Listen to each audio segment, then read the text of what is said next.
What's going on, my boys, and in some cases, gals? Welcome to another episode to It Came From Facebook. This time, it's Custom Bike Edition. Producer Logan has found some of the most interesting bikes I have ever seen on Facebook Marketplace. We're going to look at turbo bikes, custom bikes, supermotos, cafe bikes, and some really weird stuff towards the end. It's going to be a great show. Let's get started. Also, do not mistake that intro for any support for the PDF-in-chief. Anyways, 1994 BMW K75 RT Turbo, $5,500.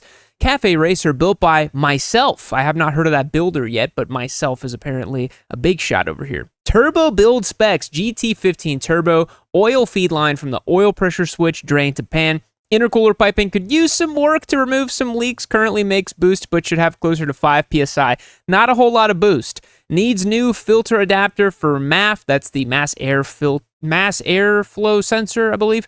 Old one was 3D printed but had a crack in it when I went to reinstall the turbo intake. Needs seal for the front master cylinder. Will attempt to repair in the coming weeks.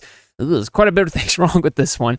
Bike runs well. Mileage is 20,000. Bike has a bonded title. Previous owner lost the title. Asking $6,000. Likely won't find another one with a turbo setup. So a 1994 BMW K75 with the turbo on it. I mean, it's a handsome looking little bike, right? But the seller has listed quite a few things that make me a little concerned, right? Let's take a look at the bones of this machine. So, single-sided swing arm, beautiful wheels, beautiful blue color job. This is an odd platform to turbo, and particularly to turbo it with relatively low boost. Now, it's not like this motorcycle needs to make a ton of power. It doesn't need to be supremely fast or anything like that. Look at that little intercooler tucked up in there, nice and tight. That is a tiny little turbo. A GT15 is not a very big turbo, but I don't think you'd need one for this application. Truly, it's more of a novelty fun factor rather than anything else. This kind of has like a turbo scrambler energy about it. The yellow headlight looks kind of cool. And it's a good looking, cool project for sure. If you are a custom bike builder, a project bike owner, some of the stuff that this owner detailed may not be as big of an issue to you. Let's just go back and take a look here. Intercooler piping could use some work to remove leaks. That's not a big deal. My Turbo Hayabusa actually had a small leak in the piping from the turbo up to the actual new intake system we set up. Typically, you just get a different little boot. It's not that hard. It's just air flowing through there. Think of it like a vacuum cleaner. You just have to make sure there's no leaks. This gentleman talking about 3D printing parts and the new seal for the front master cylinder. This is pretty par for the course for custom bikes. You know, guys are going to make small parts for it. They're obviously not going to find stuff off the shelf for this sort of application. Looks like we have the Chinesium exhaust going out to the turbo over here. I'm not too familiar with the K75 platform. I'm not sure if the platform can take boost with stock internals. I don't think it's a very high compression engine, and a GT15 running only 5 PSI is not a whole lot of boost, so you're probably not going to stress the motor too much. If memory serves me correctly, on the stock block on my Hayabusa before we built the motor, it was like 12 PSI, I think. It also wasn't very much, but yeah, it's a pretty reasonable application. And look at that, Coors Light can for some sort of reservoir or some sort of liquid that needs to be pulling up over here. That might be radiator overflow or a catch can of some type. That's pretty common stuff to see on project bikes and race bikes. I can't tell you the number of times I've seen race bikes at the weekend where you've got like a Gatorade bottle or a beer bottle, or not a beer bottle, it can't be glass, but some sort of plastic container for overflow for coolant or whatever else. So showing off here the piping from the engine into the turbo, it looks like. This is the oil return line from the turbo, making sure that it's lubricated as it spins up. Typically, you have to tap something from the bottom of the engine up to the turbo. We had to do that on the Turbo Hayabusa. And yeah, turboing motorcycles is almost always a fool's errand. And you will see bikes like this come up for sale because someone's like, I'm so tired of this thing not running right. And I'm not sure if this bike was fuel injected, but if it's carbureted, good luck.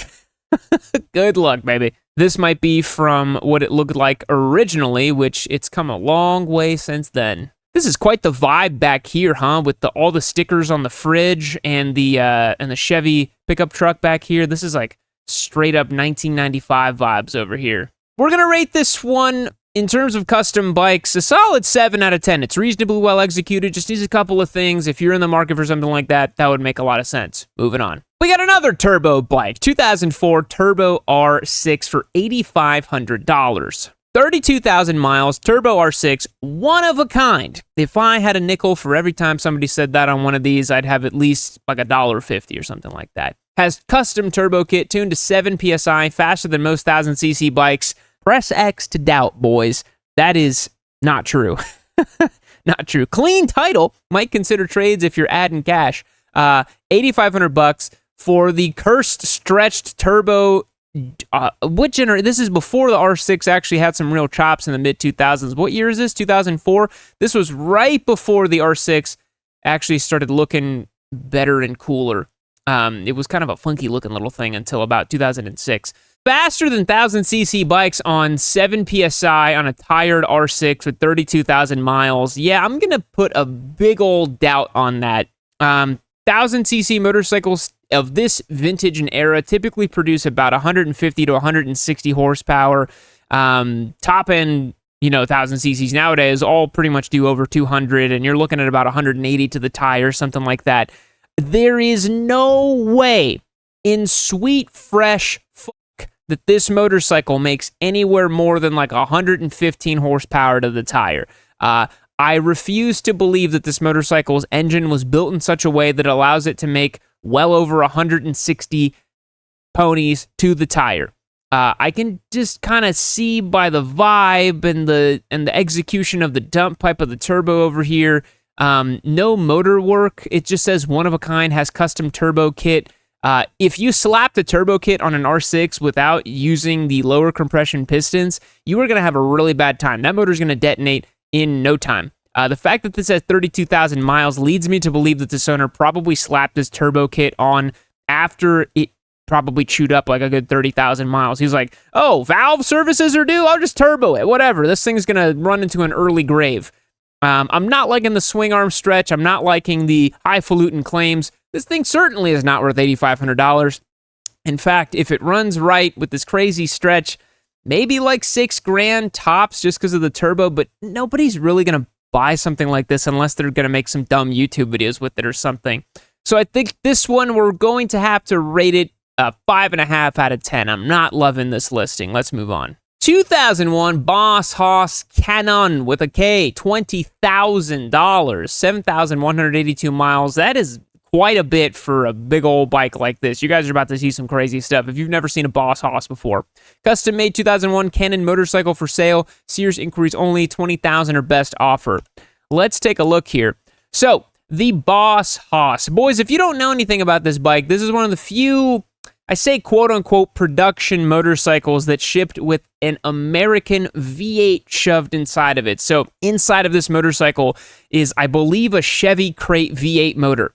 And it is as wide, fat, and powerful as it looks. Have you ever seen anything more America-coded than this Boss Haas over here? Look at the stature. Look at the radiator on this thing. Truly, it looks like a piece of cardboard stuck in front of it. I mean, the bars are about out to here. I am not familiar with Kannon as it relates to the Boss Haas line or motorcycles. Hopefully that's some sort of like high-end designer or some sort of modifier for the Boss Haas platform, but it looks like a pretty standard Boss Haas. 7,182 miles on the clock, as we see here. And I think the motorcycle, Boss Hosses are really interesting. They have a very specific client base. They're really not for everybody. Obviously, they are enormous. I mean, look at this gas tank. It looks like at least 3 gas tanks put together. And that V8 engine is just sticking out there for all to see. It is truly a testament to man's hubris to shove an American V8 in a giant cruiser like this. But it is crazy that they sold these, relatively as production motorcycles. They shipped a few a year, as far as I understand, maybe like 10 or 20 or something like that. It couldn't have been more than that, right? If somebody knows the exact production figures for Boss Haas, let me know down below, because I've always been kind of interested in how many they actually make per year. Don't know much about the Kannon. I don't think this is worth $20,000 though. Boss Hoss kind of exists in a weird pricing strata where you're like, well, there's so few of them that come up for sale, and the as new MSRP is a little crazy, so maybe it is worth 20 grand. I certainly wouldn't pay 20 grand for a Boss Hoss like this. So I think in terms of the paint job, it looks really nice. It looks pretty clean otherwise. It's a Boss Hoss. It looks relatively stock and standard. I want to rate this one an 8 out of 10 and keep it moving. 2007 Big Dog Motorcycles 1300 Busa, $13,700. Every custom Hayabusa must cost $13,000. I've been saying this for maybe 6 years now. There is a fixed pricing for used custom Hayabusas, and it's always 13 grand. I don't know why everyone ends up on this number, but it's always 13 grand. So, 2007 Busa with all the bells and whistles, speakers, air ride, 300 kit, custom Busa seats, Brock's exhaust, lights, chrome, blah, blah, blah. It's just your classic show Busa.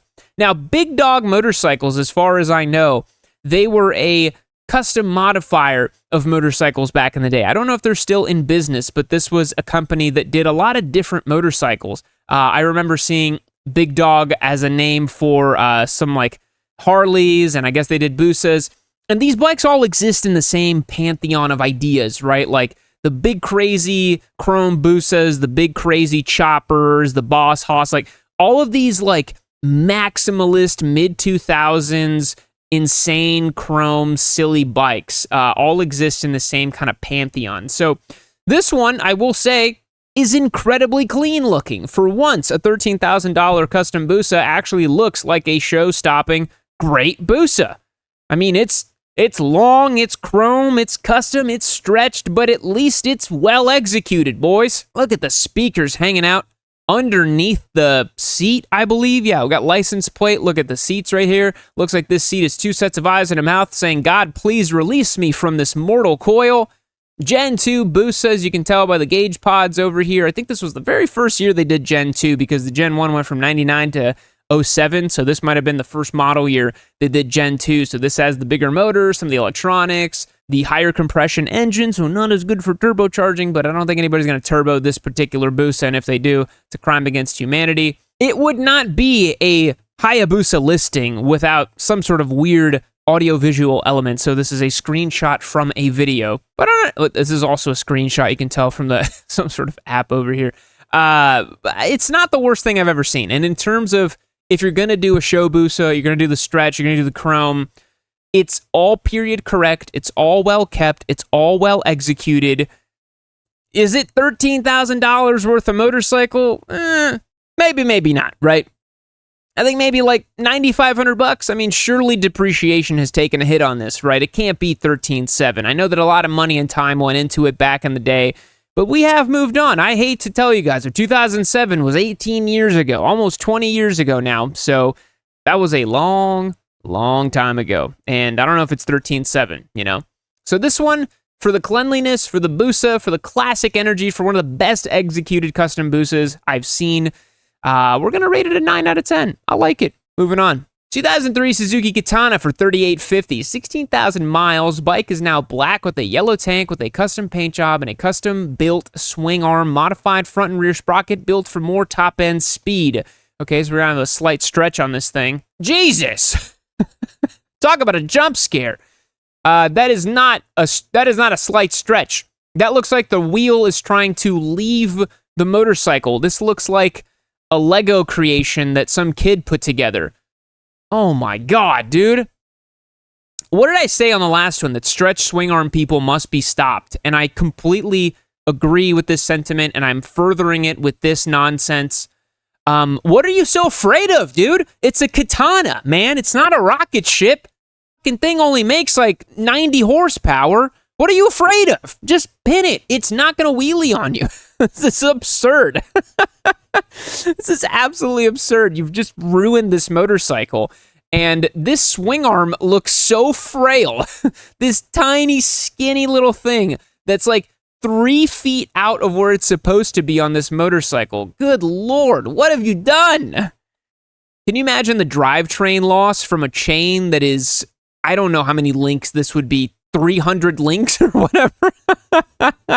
You got the power over here, and it's going all over here. You got to start thinking about the loss of power over distances measured in yards, dude. This is absurd. Absolutely absurd.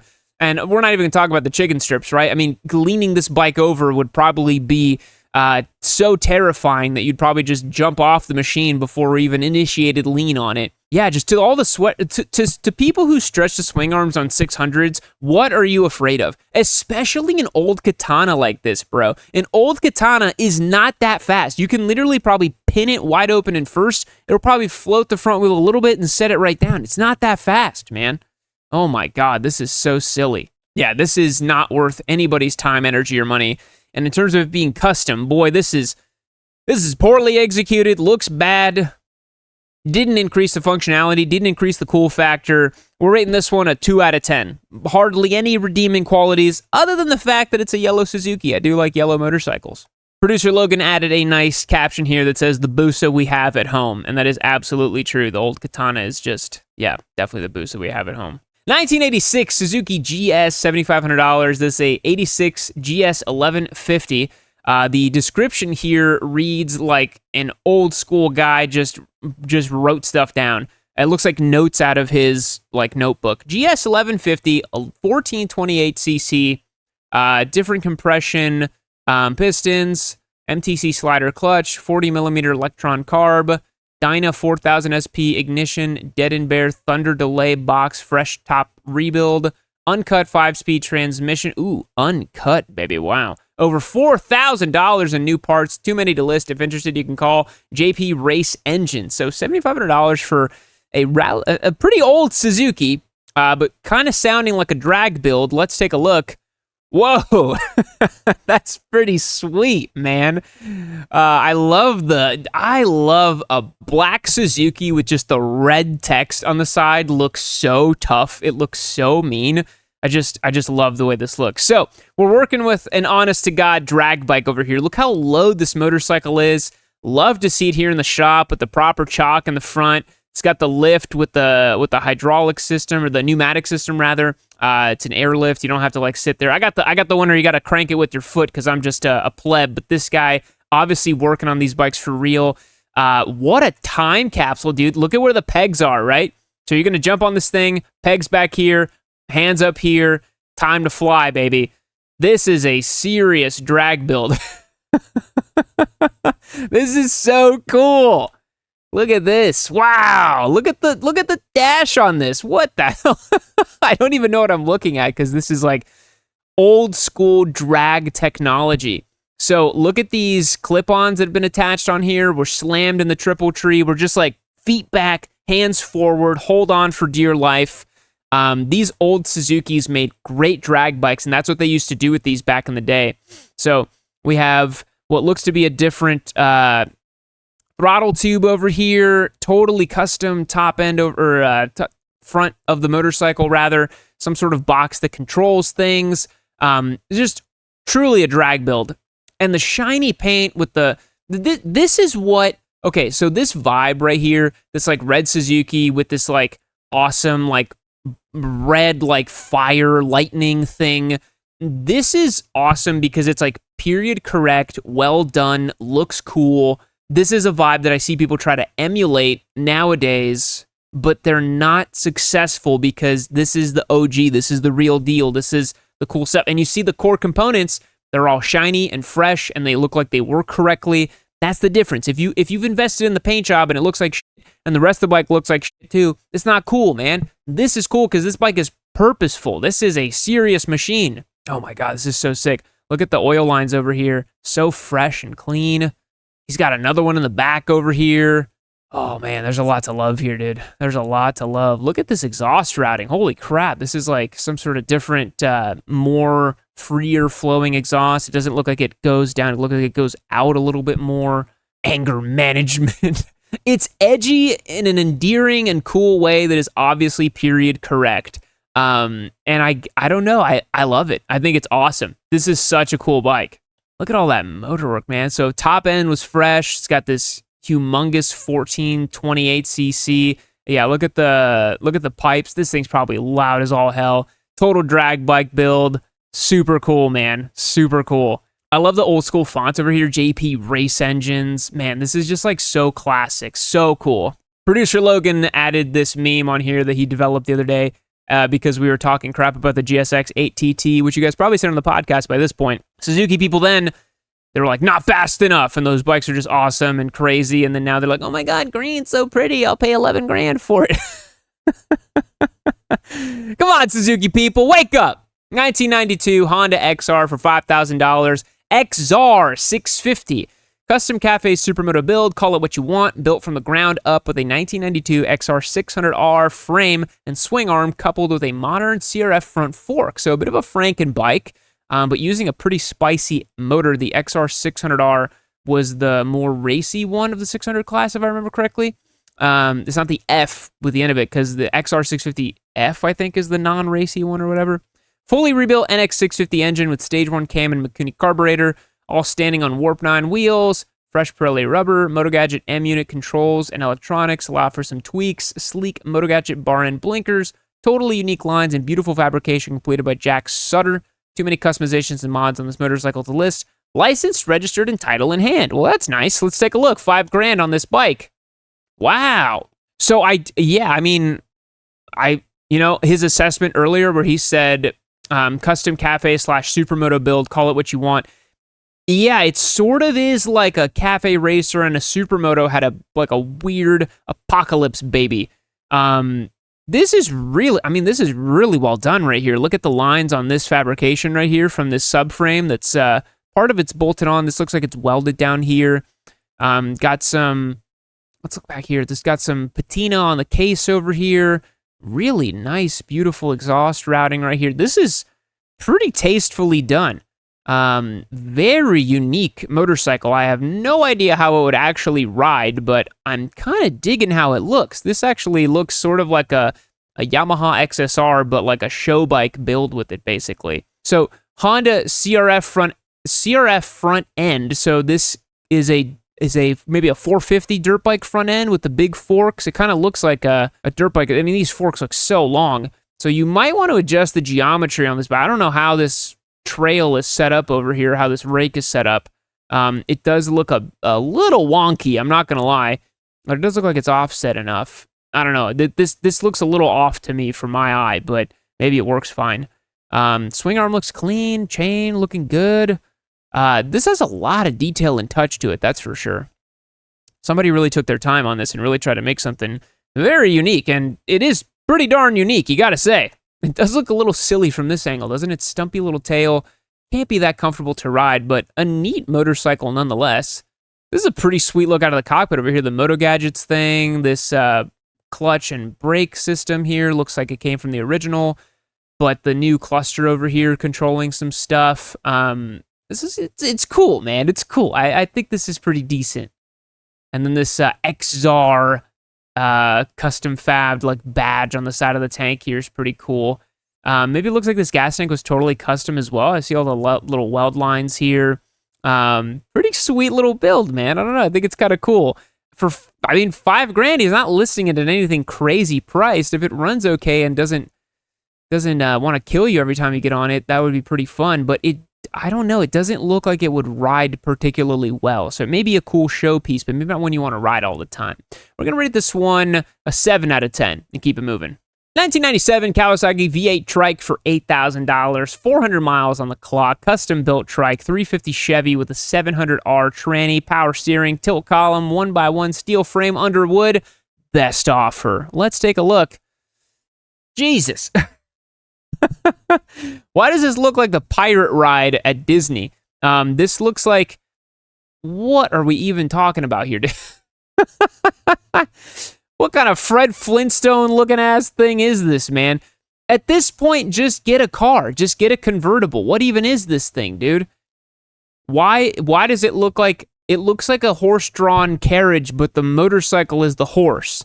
And then why is this mirror completely... What is going on? Oh, this is just reflection of the seat. The mirror's so good that it looked like it's growing out of the mirror there. That really threw me for a loop. Twin seats over here. This is truly a bizarre and challenged looking vehicle. That's the best way I can do it. Really, it looks like a Fred Flintstone's Disney World ride. This looks like a vehicle that is designed for use inside of some sort of park that has a theme. Now, what is that theme? Is it prehistoric? Is it fantasy? Is it adventure? I don't know, but it certainly doesn't look like it's for our world. It's for some sort of fantasy world. Kind of looks a bit cartoonish, a bit strange. And to be honest, with a V8 motor, probably a bit terrifying to ride or drive or whatever you might do with this thing. I do appreciate that the seats seemingly come from a minivan because they have the little drop-down armrests, very much captain's chair-esque. So the front of it, you have the steering column here, you have these two rods that control the front. I don't even want to know how this works, man. Honestly, this is just such a monstrosity. No seatbelts on this bad boy either, so we die like men on this thing for sure, but we do have a cup holder. No seatbelts, but we do have a cup holder. Boys, this one's pretty rough. It's pretty strange. I think I'm going to give it a 4 out of 10 just because it's a little scary to look at. Let's move on. Last on the list today, 1985 Honda Goldwing for $5,000. 5,000 miles on this bad boy. Custom trike built in California, VW engine, gearbox, pedal, rear brake, and GW Goldwing front end. Just cleaned out the carbs, needs a new battery and wash, just collecting dust in the garage, looking for cash but open to trades. Let's take a look. Wow. Wow. It's... imagine in a video game where you can mush two monsters together and you get like a new little morph creation or whatever. That's the vibe this is giving me. This back here, with this seat, this looks like a Disney World attraction. This looks like a carnival ride that you would sit back onto, much less a motor vehicle designed to be used on the open road. So this is obviously someone's project from way back in the day. For some reason, somebody did this. I have heard that these Volkswagen bug-swapped trike Goldwing things are actually somewhat common. I've actually seen quite a few of these VW bug-swapped trike things. Why would anyone do it? I really couldn't tell you. And this one...